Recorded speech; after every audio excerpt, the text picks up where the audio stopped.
നമസ്കാരം. ഞാൻ മൊയ്തീൻ ഷാ, ജനതാദൾ നാഷണലിസ്റ്റിൻ്റെ പ്രസിഡന്റ്. ബഹുമാന്യ നിങ്ങൾക്കെല്ലാവർക്കും എൻ്റെയും എൻ്റെ പാർട്ടിയുടെയും അഭിനന്ദനങ്ങളും ആശംസകളും.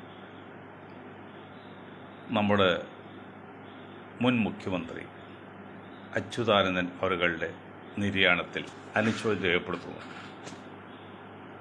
അതുപോലെ എൻ്റെ സ്നേഹിതനും സുഹൃത്തുമായിരുന്ന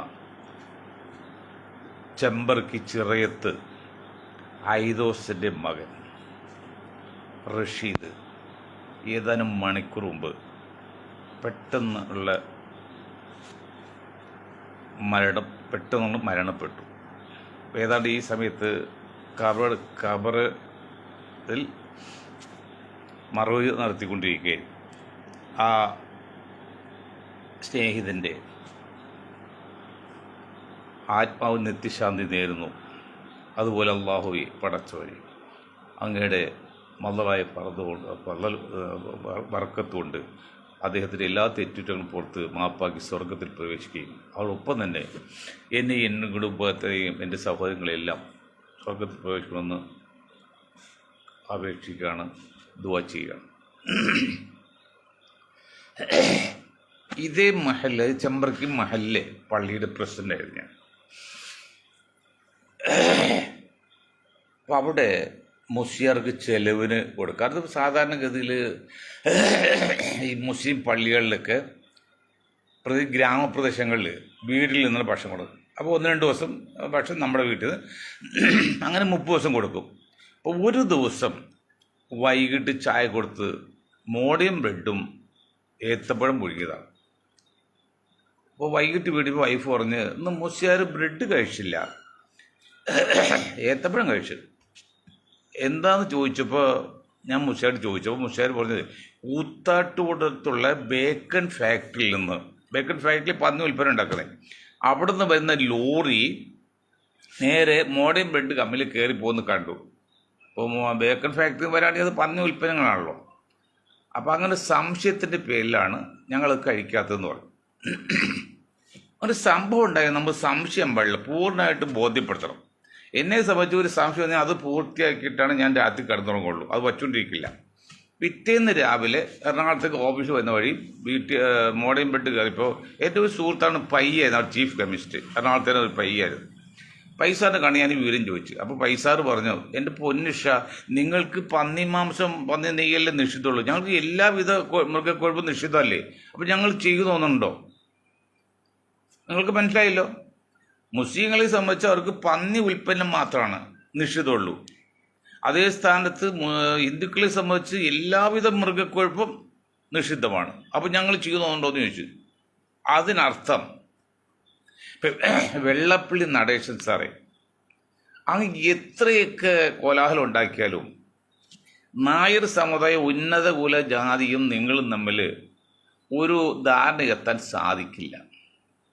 അത് ചരിത്രപരമായ വ്യത്യാസമാണ്. അങ്ങനെയൊക്കെ ആഗ്രഹിക്കുന്നത് വെറും മണ്ടത്തരാണ്. അങ്ങനെ ആഗ്രഹിച്ച് നടക്കണമെങ്കിൽ നിങ്ങൾ ഒരു കാര്യം ചെയ്യണം. ഇന്ത്യയിലെ മുസ്ലിമിലും ക്രിസ്ത്യാനും വെച്ച് ബാക്കി എല്ലാവരും ഹിന്ദുക്കളായി പ്രഖ്യാപിച്ചിട്ട് അവർക്കെല്ലാവർക്കും പൂണൂൽ കൊടുത്ത് ബ്രാഹ്മണനാക്കണം. പൂണൂലിട്ട് പിന്നെ ബ്രാഹ്മണനാണല്ലോ, അല്ലെങ്കിൽ സവർണ വിഭാഗമാണല്ലോ, എല്ലാവർക്കും കൊടുക്കും. അപ്പോൾ നിങ്ങൾ ഏതാണ്ട് ഒരു 80, 70, 78% വരും. ബാക്കി ഒരു 22% മറ്റുള്ള 22 വരുള്ളൂ. അത് എഴുതും. എന്നിട്ട് നിങ്ങൾക്ക് മുന്നേറ്റം ഉണ്ടാക്കാം. അതിനെ ഇനിയൊരു 1000 വർഷം കഴിഞ്ഞാൽ പോലും ഇന്ത്യയിൽ നടക്കില്ല. ബ്രാഹ്മണനെ സംബന്ധിച്ച് ദളിതരെയൊക്കെ പൂണിട്ട് ബ്രാഹ്മണനാക്കുക എന്ന് പറഞ്ഞാൽ നടക്കുന്ന വിഷയമല്ല. ഇവൻ നായർ മുതൽ താഴോട്ട് ഒരിക്കലും പൂണിട്ട് കൊടുക്കാൻ അവർ സമ്മതിക്കില്ല. അതുകൊണ്ട് വെള്ളപ്പള്ളി സാറ് മണ്ടത്ത് ചെയ്ത ഈ വയസ്സുകാലത്ത് മനുഷ്യർ പറയിപ്പിക്കാതെ കുറച്ചുകൂടി അടങ്ങി ഒതുങ്ങി നിൽക്കലാണ് നല്ലത്. ഇനി എന്തുകൊണ്ടാണ് വെള്ളപ്പള്ളി സാറിൻ്റെ ഈ പ്രസ്താവന, അത് മുമ്പ് വിലയിരുത്താം.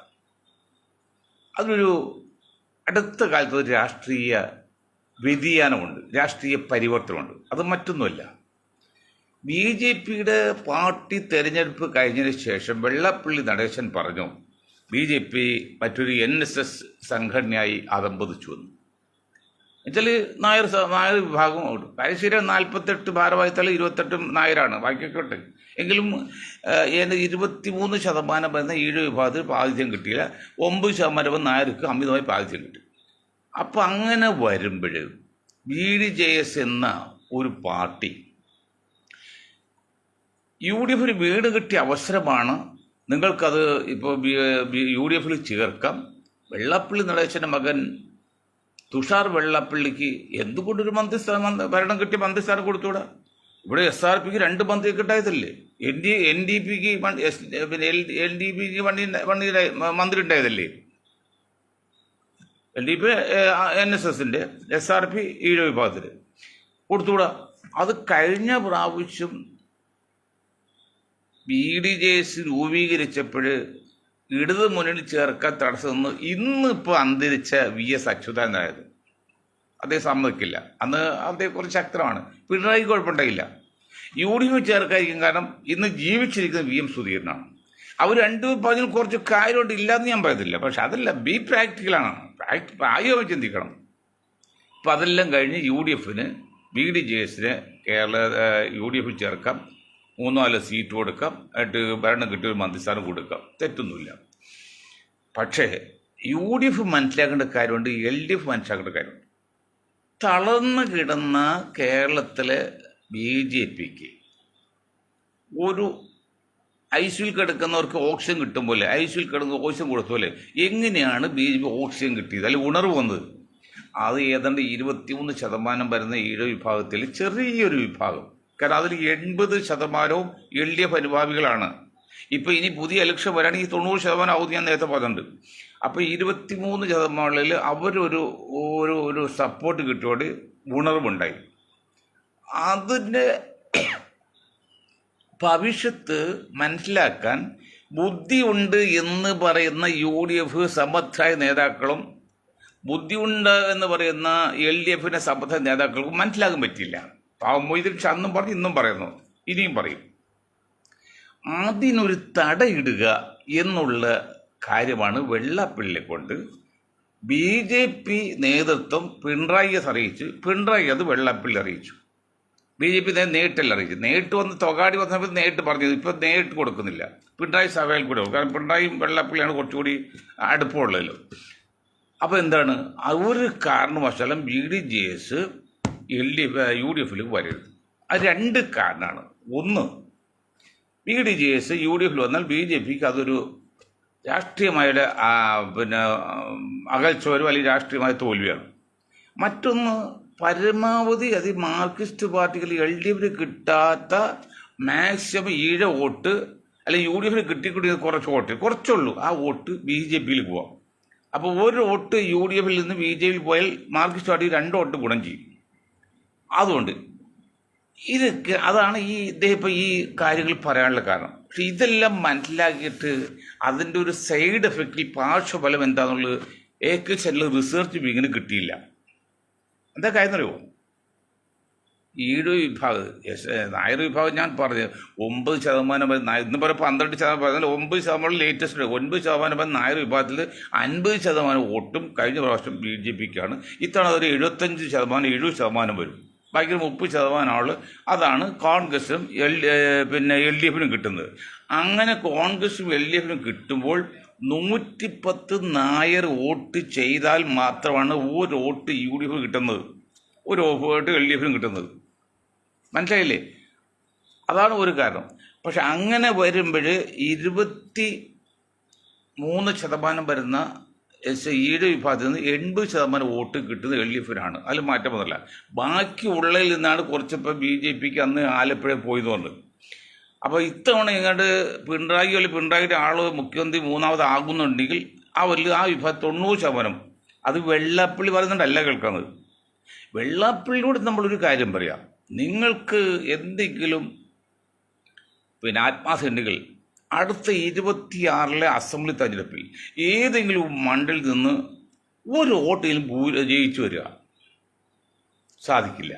കാരണം എന്ന് വെച്ചാൽ SNDPയുടെ 90% ആൾക്കാരും SNDP അല്ലെങ്കിൽ ഈഴ വിഭാഗത്തിൽ 90% ആൾക്കാരും വെള്ളാപ്പയുടെ കൂടെയല്ല.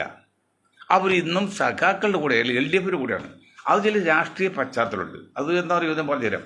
നമ്മുടെ മന്മഥൻ, നമ്മുടെ NS നേതാവ് മന്നത്ത് പത്മാഭൻജി പറഞ്ഞൊരു കാര്യമുണ്ട്. പറഞ്ഞ പോയിന്റ് ഇതാണ്: ഒന്ന്, ജനിച്ച ചോനും നശിച്ച മാപ്പിളയും, മാപ്പിള എന്ന് പറഞ്ഞാൽ ക്രിസ്ത്യാനി വരും, മുസ്ലിം വരും, പിഴത്തി നായരും കമ്മ്യൂണിസ്റ്റുകാരാണ്. അപ്പോൾ ജോനായിട്ട് ജനിച്ചു, അവൻ കമ്മ്യൂണിസ്റ്റ് അനുഭാവിയാണ്. ഭൂരിപക്ഷം ഇപ്പോൾ അതല്ല, മുഴുവൻ 100% ഇല്ല. അത് അന്ന് ഏതാണ്ട് 50-60 വർഷം മുമ്പ് പത്മാജി പറഞ്ഞാണ്. അത് ശരിയാണ്, അതങ്ങനെ ഉണ്ട്. ബാക്കിയുള്ളതിൽ അപ്പോൾ ഒരു 10-15%, 10% വരുള്ളൂ. ആ 10% ഈഴവ വോട്ടിൽ ഞാൻ പറഞ്ഞല്ലോ, 100 വോട്ട് ചെയ്യുമ്പോൾ ഒരു വോട്ടാണ് UDF കിട്ടുന്നത്, ഒരു വോട്ടാണ് BJP കിട്ടുന്നത്. മനസ്സിലാക്കണം. ഇത് ഇവിടെ കോൺഗ്രസിൻ്റെ നേതാക്കൾ മനസ്സിലാക്കണം. ഈഴവ വിഭാഗത്തിൽ 100 വോട്ട് ചെയ്യുമ്പോൾ ഒരു വോട്ടാണ് UDF കിട്ടുന്നത്, ഒരു വോട്ടാണ് BJP കിട്ടുന്നത്. മനസ്സിലായല്ലോ? ആ നിലക്ക് ഈ കാര്യങ്ങൾ സംസാരിക്കുമ്പോൾ ഈഴ വോട്ടിൽ കാര്യമായിട്ടൊന്നും BJPയിലേക്ക് പോകാൻ സാധ്യതയില്ല. അതുകൊണ്ട് ഈ ഒരു വിഷയം പറഞ്ഞുണ്ടാക്കി AK സെന്റിൽ റിസർച്ച് വീങ്ങും പിണറായിക്ക് പറ്റിയ അപകടം. മറിച്ച് ഇതിൻ്റെ പേരിൽ, ഈ കുൽസിത ശ്രമം നടത്തിയ പേരിൽ പ്രബല ന്യൂനപക്ഷ മുസ്ലിം സമുദായത്തിൽ കുറച്ചുകൂടി LDF അകന്നുപോയി. മനസ്സിലാക്കണം. കുറച്ച് മുസ്ലിം നാമധാരികൾ മാത്രം, അവർ നിരീശ്വരവാദികളും യുക്തിവാദികളൊക്കെയാണ്, കമ്മ്യൂണിസ്റ്റുകളൊക്കെയാണ്. അല്ലാതെ ഏതാണ്ട് ഒരു മുസ്ലിം സമുദായത്തിൽ 95% വോട്ടും ഇത്തവണ UDFിനെ കൊടുക്കുന്നത്. BJPക്ക് പോകില്ല, LDFിന് പോകില്ല.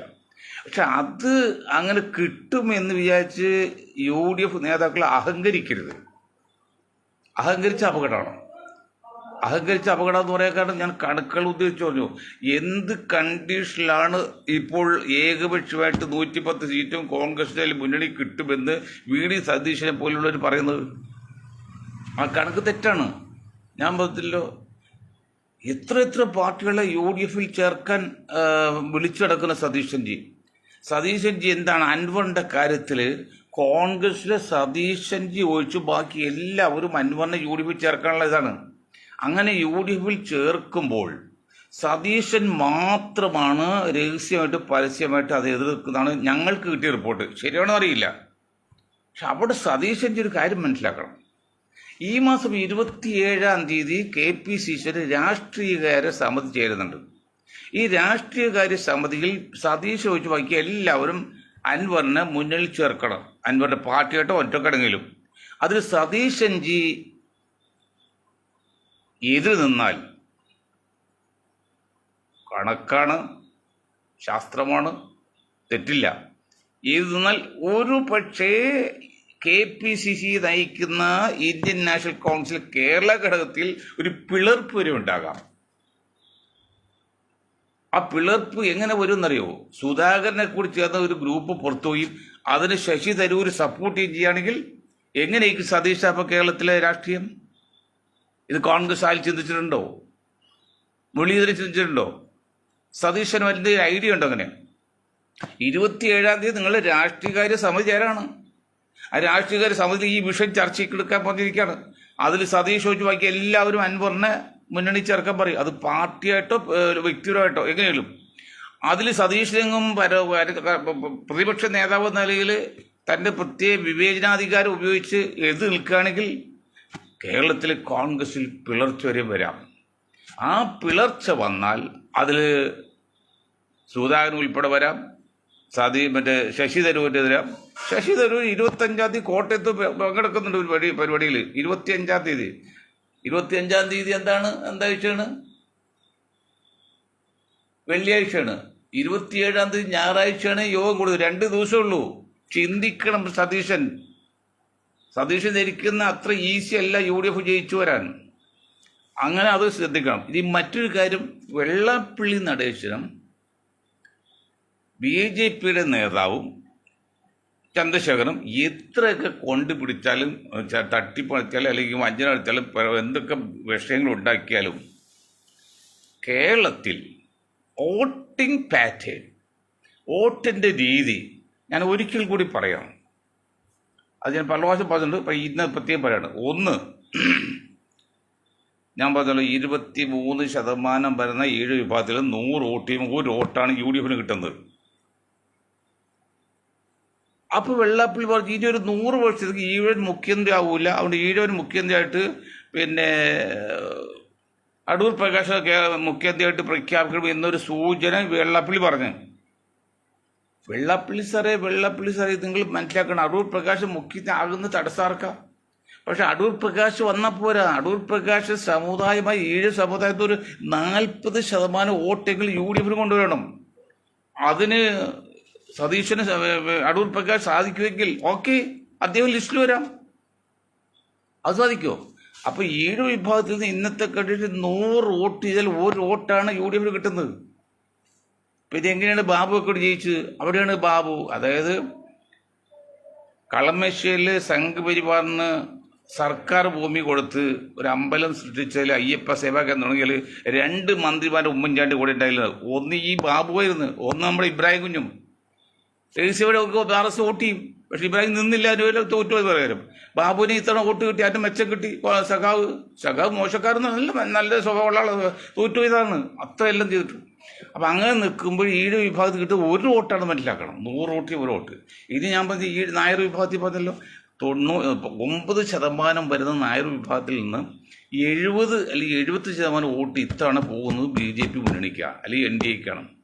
അപ്പോൾ ഏതാണ്ട് 110 വോട്ട്, അതായത് 110 പേര് വന്ന് നായന്മാരും സ്ത്രീയും പുരുഷനും വന്ന് വോട്ട് ചെയ്യുമ്പോൾ 1 വോട്ടാണ് UDF കിട്ടുന്നത്. അത് 1 വോട്ടാണ് LDF കിട്ടുന്നത്. ബാക്കിയുള്ള വോട്ട് അവർ 7 വോട്ടിൽ പോകുന്നത് BJPക്കാണ്. എൻ്റെ പൊന്ന് സതീഷ, കേരള രാഷ്ട്രീയം മനസ്സിലാക്കുക. നിങ്ങൾ ധരിക്കുക സ്വപ്നം ജീവിയല്ല ഞാൻ. മൊയ്തീൻ ഷായും ഗ്രൂപ്പും ശാസ്ത്രീയമായിട്ടാണ് പറയുന്നത്, സ്വപ്നമല്ല. ഇനി ക്രിസ്ത്യൻ സമുദായം എടുക്കാം.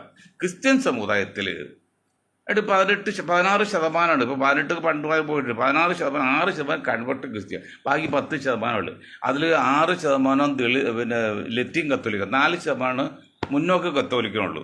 എന്തുവാകട്ടെ 10% എടുക്കുക. 10%ൽ ഒരു 5%, പകുതി വോട്ടെങ്കിലും UDF കൊടുക്കും എന്തൊക്കെ വന്നാലും. ബാക്കി ഒരു 3 വോട്ട് ആർക്ക് കൊടുക്കും? LDF. ഒരു 2 വോട്ട് BJPക്ക് പോകാൻ സാധ്യതയുണ്ട്. അപ്പം അങ്ങനെ ഇരിക്കുമ്പോൾ വോട്ടിംഗ് കപ്പാസിറ്റി പാറ്റേൺ മനസ്സിലായല്ലോ. പിന്നെയുള്ളത് ദളിതാണ്. ദളിത് 10% ഉള്ളൂ. അതിൽ 60% LDF അനുകൂലമല്ലേ. അപ്പോൾ അതുകൊണ്ട് 100 വോട്ട് ചെയ്യുമ്പോൾ 1 വോട്ട് UDF കിട്ടും, 1 വോട്ട് പിന്നെ BJPക്ക് പോകും.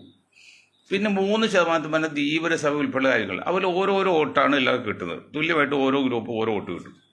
പിന്നെ ഉള്ള വോട്ട് മുഴുവൻ കിടക്കുന്നത് ഈ വെള്ളാപ്പള്ളി പിന്നെ വിരുന്ന് വന്നവൻ വീട് കയ്യേറി വീട്ടുകാരൻ പുറത്തായി പറഞ്ഞാൽ മണ്ട ശിരോമണിയുടെ ആ മുദ്രാവാക്യമുണ്ടല്ലോ, അത് പറയുമ്പോൾ ഒരു കാര്യം മനസ്സിലാക്കണം. ആരാണ് ഇന്ത്യയിൽ പൂർവികർ എന്ന് പറയും? അത് വേദങ്ങളുടെ നാട് എന്ന EMS എഴുതിയ പുസ്തകത്തിൽ 33ാമത്തെ പേജിൽ 4, 5, 6 വരികളിൽ അങ്ങനെയെങ്കിലും അവരും വിദേശികളിൽ എന്ന് പറഞ്ഞിട്ട് സാക്ഷാൽ സഖാവിളി EMS അങ്ങനെയെങ്കിലും അവരും വിദേശികളിൽ നിന്ന്. ഏതാണ് ഈ അവരും എന്ന് പറയുന്നത്? അതാണ് ആര്യന്മാർ എന്ന് പറയുന്നത്. കാസ്പിയൻ കടൽ കടന്ന് 30,000 വർഷം മുമ്പ് ഇറാനിൽ നിന്ന് വന്ന ഹിന്ദുക്കളെയാണ് ഈ ആര്യന്മാർ തോന്നുന്നത്. അവരും വിദേശികളാണ്. പിന്നെ സ്വദേശികൾ എന്ന് പറഞ്ഞാൽ ആരാണ്? ഇവിടുത്തെ ദളിതുകൾ ഉൾക്കൊന്ന ദ്രാവിഡ സംസ്കാരം. മോഹൻജോദാരോ മാത്രമല്ല, കാരണം തമിഴ്നാട്ടിലും ആദ്യഘട്ട ഇതുണ്ടായെന്ന് പറഞ്ഞിട്ടുണ്ടല്ലോ, ആ ദ്രാവിഡ കൾച്ചറാണ്. അവരാണ് ഇന്ത്യയിൽ പൂർവികർ. അതായത് നിങ്ങൾ ഒരു കാര്യം വ്യക്തമായിട്ട് മനസ്സിലാക്കണം. ഈ തമിഴ്നാട് പറയുന്ന നായ്ക്കന്മാർ എന്ന് പറയും, ബോഡി നായ്ക്കനോ ബോഡി മേട് എന്ന് പറഞ്ഞാൽ കേരളത്തിലും ബോഡി നായ്ക്കനോ തമിഴ്നാട്ടില്ല.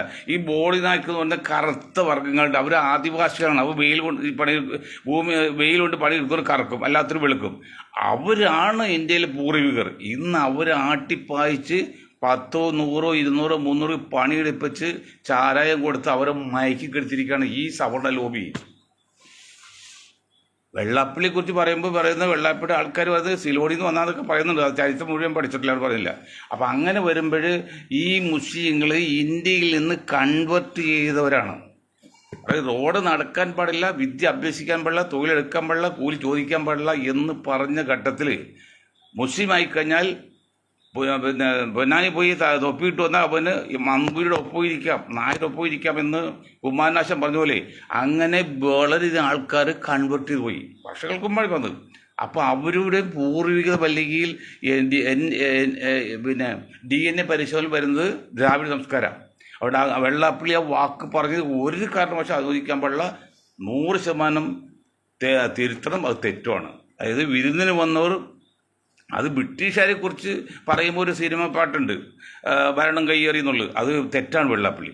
അപ്പോൾ ഇങ്ങനെ നിൽക്കുമ്പോൾ, ചുരുക്കി പറയുന്ന സമയം തീരമാണ് നിൽക്കുമ്പോൾ ഞാൻ പറഞ്ഞുതരാം. അതായത് 138% നിങ്ങൾ എന്തൊക്കെ പറഞ്ഞാലും കേരളത്തിൽ RSS പറയും 40% മുസ്ലിങ്ങളാണ്, അല്ലെങ്കിൽ 38% പക്ഷേ മൂന്നിലൊന്ന് കൂട്ടും എത്രയുണ്ട്? 4 കോടി ഉണ്ടെങ്കിൽ 1 1,40,040 വരും. 1,40,00,000 ഉണ്ട്. അതിൽ ഇന്നത്തെ കണ്ടീഷനിൽ മുസ്ലിം ലീഗിന് 23% മുസ്ലിങ്ങളുടെ സപ്പോർട്ടുള്ളൂ. എന്ന് പറഞ്ഞാൽ ഏതാണ്ട് 25 ലക്ഷം ഉള്ളൂ. കോൺഗ്രസ് 15 ലക്ഷം ഉള്ളൂ. കമ്മ്യൂണിസ്റ്റ് പാർട്ടി 10 ലക്ഷം ഉണ്ടായത്, പക്ഷെ അത് കുറഞ്ഞ് 5 ലക്ഷമായി. അപ്പോൾ 5ഉം 15ഉം 20ഉം 25 45 ലക്ഷം പോയാൽ ബാക്കി 95 ലക്ഷം മുസ്ലിങ്ങൾ പുറത്ത് കിടക്കാണ്. അവർ ലീഗുകാരുമല്ല, കമ്മ്യൂണിസ്റ്റുകാരുമില്ല, കോൺഗ്രസ്സുകാരൊന്നുമില്ല. അവർ നിഷ്പക്ഷവാദികൾ. അവരെ പടി നോക്കി ജീവിക്കുന്നത്. അവർക്കൊരു രാഷ്ട്രീയത്തിലൊന്നുമില്ല. പക്ഷെ അവർ സമുദായത്തിന് ഒരു മറ്റുള്ളത് അവർക്ക് കിട്ടുമ്പോൾ ഒരു സഹായം അല്ലെങ്കിൽ അവകാശം കിട്ടണം എന്നുള്ള ചിന്തയുണ്ട്. അതിൽ കവിഞ്ഞ് അവർക്ക് ലക്ഷ്യമില്ല. ആര് മുഖ്യമന്ത്രിയൊന്നും അവർക്ക് താല്പര്യമില്ല. മുസ്ലിം മുഖ്യമന്ത്രി ആവണമെന്നും അവർക്ക് നിർബന്ധമൊന്നുമില്ല. അപ്പോൾ ജനങ്ങൾ മറ്റുള്ളവർക്ക് കിട്ടുമ്പോഴൊരു ന്യായമായ ഒരു പിന്നെ അവകാശം അല്ലെങ്കിൽ അവസരം കിട്ടുന്നുണ്ട്. അതാണ് ജനസംഖ്യാനുപാതികമായ സവരണം. അതാണ് മൊയ്തീൻ ഷാ പറഞ്ഞ ജനതാദൾ നാഷണലിസ്റ്റ് പറയുന്ന ഒരു ഷായിസമുണ്ട്. മനസ്സിലാക്കി. മൊയ്തീൻ ഷാ പാവാടുകളും ഇങ്ങനെ വിഡ്ഢിയാക്കല്ലേ. മൊയ്തീൻ ഷാ പറഞ്ഞ ഷായിസം. എന്താണ് ഷായിസം? ജനസംഖ്യാനുപാതികമായ സംവരണം, തെരഞ്ഞെടുപ്പ്, പഠനം, തൊഴിൽ എന്നീ പൊതു സ്വകാര്യ മേഖല വേണമെന്ന് മാത്രമേ ഉള്ളൂ. വേറെ ഒന്നും പറയുന്നില്ല. മുസ്ലിം കൊടുക്കണോ ക്രിസ്ത്യാനി കൊടുക്കണോ നമ്മളതല്ല. ജനസംഖ്യക്ക് അടിസ്ഥാനമായിട്ട് സാമ്പത്തിക സംവരണം വേണ്ട, മറ്റു സംവരണം ഒന്നും വേണ്ട. അതാണ് ഷായിസം. അങ്ങനെ കൊടുക്കണം മാത്രമേ അവർ പറയുന്നുള്ളൂ. അത് ചെയ്താൽ UDF നിങ്ങൾക്ക് വിജയം സുരക്ഷിതമാണ്. അതല്ല, അതിൽ വകമാറ്റി അഡ്ജസ്റ്റ് ചെയ്ത് നിങ്ങളെല്ലാം നേടിയിട്ട് ബാക്കി ഒരു ചക്കപ്പിച്ച കൊടുത്ത് ആണ് ഉദ്ദേശിക്കുന്നതെങ്കിൽ സത്യം പറയുന്നു സതീശനും പിന്നെ രമേശിനൊക്കെ തെറ്റുപറ്റും. അത് ചെയ്യണം. പിന്നെ വേറൊരു കാര്യം പറയുന്നത്, ഇപ്പോൾ വെള്ളാപ്പള്ളി പറഞ്ഞൊരു പോയിന്റ് ഉണ്ടല്ലോ, ഒന്നും കിട്ടിയില്ല എന്ന് മുസ്ലിങ്ങൾക്ക് അധികം. എന്താണ് സർക്കാർ കണക്ക് ഉദ്ധരിക്കുക? ഒരു മണ്ടപ്പിതമല്ലേ? നിങ്ങളത് മറ്റ് സമുദായങ്ങൾ കേരളത്തിൽ കൊടുത്തിരിക്കുന്ന സാമ്പത്തിക സഹായങ്ങളും പിന്നെ ഭൂമി സഹായം ആലോചിച്ചാൽ 1 ഇഞ്ച് ഭൂമി പോലും അല്ലെങ്കിൽ 1 സെൻറ്റ് സ്ഥലം പോലും മുസ്ലിം സമുദായത്തിന് സർക്കാർ ഒരു ഗവൺമെൻറ് കൊടുത്തില്ല. അല്ലെങ്കിൽ നിങ്ങൾ പറയും മുസ്ലിം സമുദായത്തിന് ഇന്ന സ്ഥലത്ത് കൊടുത്തത്. മുസ്ലിം സമുദായം എന്തെങ്കിലും നേടിയിട്ട് അത് അവരുടെ അധ്വാനം, അവരുടെ ഭാഗമാണ്. അത് ക്രിസ്ത്യൻ സമുദായത്തിനും ഈഴോ സമുദായം, നായർ സമുദായം ഈ എത്ര 1000 ഏക്കർ കൊടുത്തിട്ടുണ്ട്, എത്ര ഏക്കർ കൊടുത്തിട്ടുണ്ട്. ഈ അടുത്ത കാലത്ത് വെള്ളാപ്പള്ളിക്ക് കൊടുത്തല്ലേ പിന്നെ വാഗമണ്ണിൽ എത്ര ഏക്കർ കൊടുത്ത്? 25 ഏക്കർ ഇട്ട് കൊടുത്ത്. NSSന് തിരുവനന്തപുരം കണ്ണാശത്തിൽ 10 സെൻറ്റ് ഇട്ട് ഇത് കാര്യം കൊടുത്ത്. അല്ലാതെ RSSന് 3 ഏക്കർ കൊടുത്ത് ഈ പറഞ്ഞ ട്രിവാൻഡ്രത്ത്. അങ്ങനെ എത്ര ഈ എറണാകുളം സിറ്റിയിൽ മുസ്ലിം സമുദായത്തിൽ ഇതൊക്കെ പറയിപ്പിക്കുകയാണ്.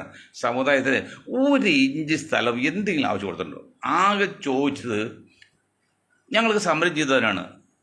പിന്നെ വൈക്കം മുഹമ്മദ് ബഷീറിൻ്റെ പേരിൽ ബോട്ടിയെട്ടിക്ക് കിട്ടണമെന്ന് പറഞ്ഞ് ഒരു സമരം നടത്തി. അതുകൊണ്ട് തന്നെ ബോട്ടിയെട്ടി ഇതിന് പേരിട്ടില്ല. ഇപ്പം കർണാടൻ്റെ പേരിടണു എന്ന് അവരോ പലപടി ശേഷം ഇൻ്റർനാഷണൽ എയർപോർട്ടിന് വേറെ ഒരു പേരും ഇട്ടിട്ടില്ല. അതൊക്കെയാണ്. അങ്ങനെ ഒതുക്കൽ ഒരു സത്യമാണ്, യാഥാർത്ഥ്യമാണ്. ഇതൊക്കെ യാഥാർത്ഥ്യങ്ങളും. 2 ശക്തിയാണ് ലോകത്തുള്ളൂ. ഒന്ന് ജനകീയ ശക്തി, ഒന്ന് ദൈവശക്തി. ദൈവശക്തി നമുക്ക് നേരിട്ട് കാണാൻ പറ്റില്ല, ജനകീയ ശക്തി നേരിട്ട് കാണാം. അങ്ങനെ കാണുമ്പോൾ ഈ 1 ലക്ഷത്തി അല്ലെങ്കിൽ 95 ലക്ഷം മുസ്ലിങ്ങൾ പുറത്ത് കിടക്കുമ്പോൾ അവരാണ് ആര് ഭരിക്കണം എന്ന് തീരുമാനിക്കുന്നത്. അത് സമസ്തിയല്ല, മുസ്ലിം ലീഗല്ല. മുസ്ലിം ലീഗിന് ഞങ്ങൾ പറഞ്ഞ ഒരു കാരണവശാലും മുസ്ലിം ലീഗിന് മുഖ്യമന്ത്രി സ്ഥാനം ആഗ്രഹിക്കാൻ പാടില്ല. ഞങ്ങൾ പറയാണ് 2 മന്ത്രിക്കുൾ കൊടുക്കാൻ പാർക്ക്. അവർ ജനസംഖ്യക്ക് ആനുകൂല്യം നോക്കി അവർ കപ്പാസിറ്റി 2 മന്ത്രിസഭ കൊടുക്കുള്ളൂ. പക്ഷേ ഏതായാലും 4 മന്ത്രിസഭ കൊടുത്തു പോയി. അതിപ്പോൾ കുറക്കാൻ ഞങ്ങൾ പറയുന്നില്ല.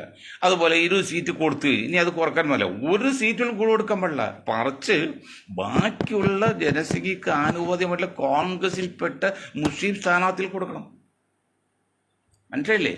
അത് തന്നെയല്ല ഈ വെള്ളാപ്പള്ളിക്ക് ഇത് പറയാനുള്ള ഏറ്റവും ഫസ്റ്റ് റീസൺ, ആദ്യ കാരണം മുസ്ലിം ലീഗ് എന്ന പാർട്ടി തന്നെയാണ്.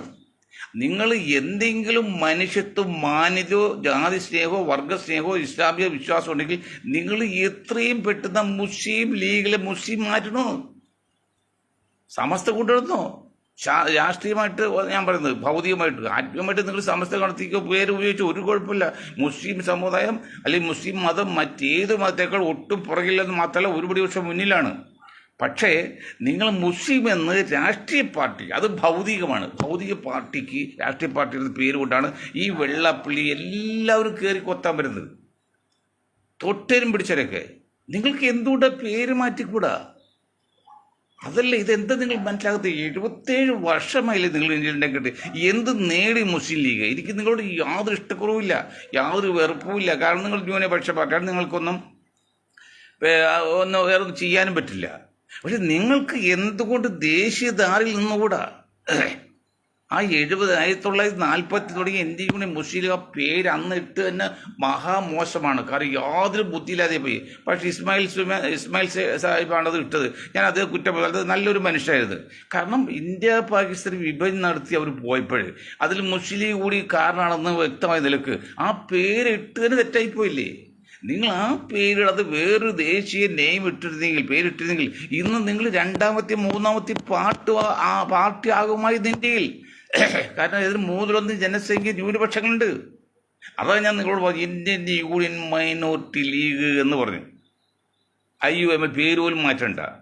അല്ലെങ്കിൽ ഞങ്ങളൊരു പേരിട്ട് ഇന്ത്യൻ യൂണിയൻ കോൺഗ്രസ്. പക്ഷേ അത് ഞങ്ങൾ കോൺഗ്രസ് ചില തലപ്പത്ത് കിട്ടിയപ്പോഴേ നിങ്ങൾ മൊയ്തീൻ ഷാ അങ്ങനെ അതായിട്ട് പോകേണ്ട, നിങ്ങൾ ഇട്ട് നടക്കും, നമുക്ക് UDF പെട്ടു പോകാമല്ലോ. നമ്മളത് മാറ്റി ഞങ്ങളെ പഴയ ജനതാദൾ നാഷണലിസ്റ്റ് എടുത്തിരിക്കണം. അപ്പം നിങ്ങൾക്ക് ആ പേര് ഉപയോഗിക്കാം. അല്ലെങ്കിൽ എത്ര പേരുണ്ട്? ആ മുസ്ലിം എന്ന വാക്ക് പൊളിറ്റിക്സിൽ മാറ്റ്. എന്നിട്ട് കുഞ്ഞാക്കനെ അത് സംസ്ഥാന പ്രസിഡന്റ് ആക്കുക, അല്ലെങ്കിൽ ദേശീയ പ്രസിഡന്റ് ആക്കുക. താങ്കൾ എന്താക്കണം? പാർട്ടിയുടെ പ്രസിഡന്റ് മാറ്റിയിട്ട് താങ്കൾ ആക്കേണ്ടത് നിങ്ങൾക്കൊരു ഉലമ കൗൺസിൽ അല്ലെങ്കിൽ ഒരു ഇതുണ്ടല്ലോ, ജമാഅത്ത് കൗൺസിലൊക്കെ ഇല്ലേ, അതുപോലെ പുരോഹിതന്മാരുടെ നേതാവായിട്ട് വെച്ച ഒരു കുഴപ്പമില്ല. തങ്ങന്മാരൊന്നും പ്രത്യേകിച്ച് മുസ്ലിം ലീഗിൽ തങ്ങന്മാരൊരു കുഴപ്പമല്ല. അവരൊരു വൃത്തികെട്ടൊന്നുമല്ല, വളരെ ശാന്തരമാണ്. അതാണല്ലോ അറിയാമല്ലോ നിങ്ങൾക്ക്. പക്ഷെ നിങ്ങൾ നിന്നുകൊണ്ട് സമുദായത്തിൽ കിട്ടേണ്ട അവകാശം കിട്ടാതെ നിങ്ങൾ നക്കാപ്പിച്ച വാങ്ങിച്ച് ഈ സമുദായത്തിൽ നിങ്ങൾ കൊലിക്കൊടുക്കല് പിന്നെ പണയപ്പെടുത്തുകയാണ്. ഇനി അത് വേണ്ട. മുസ്ലിം സമുദായത്തെ കാണിച്ച് ഈ അനീതി കാണിച്ച് ജ്യേഷ്ഠത്തെ കല്യാണം അടിക്കുമ്പോഴൊന്നും ഇനി വേണ്ട. കുഞ്ഞാക്കാൻ നിങ്ങൾ ഒരു കാര്യം മനസ്സിലാക്കണം. നിങ്ങൾക്ക് എന്തെങ്കിലും സത്യസന്ധി ആത്മാർത്ഥതയുണ്ടെങ്കിൽ നിങ്ങൾ നല്ല മനുഷ്യന് യാതൊരു കുഴപ്പമില്ല, മനുഷ്യ സ്നേഹിയാണ്, ഒരു കുഴപ്പമില്ല, എല്ലാ നിലക്കും സൗന്ദര്യം. നിങ്ങൾ ആ മുസ്ലിം ലീഗ് എന്ന മുസ്ലിം എന്ന പേര് മാറ്റിയിട്ട് വേറൊരു കാഴ്ചപ്പാടുണ്ടാക്കുക, എന്നിട്ട് മുന്നോട്ട് പോകും. പിന്നെ വെള്ളാപ്പള്ളിയും ആരും നിങ്ങൾ പുറത്തേക്ക് കയറില്ല.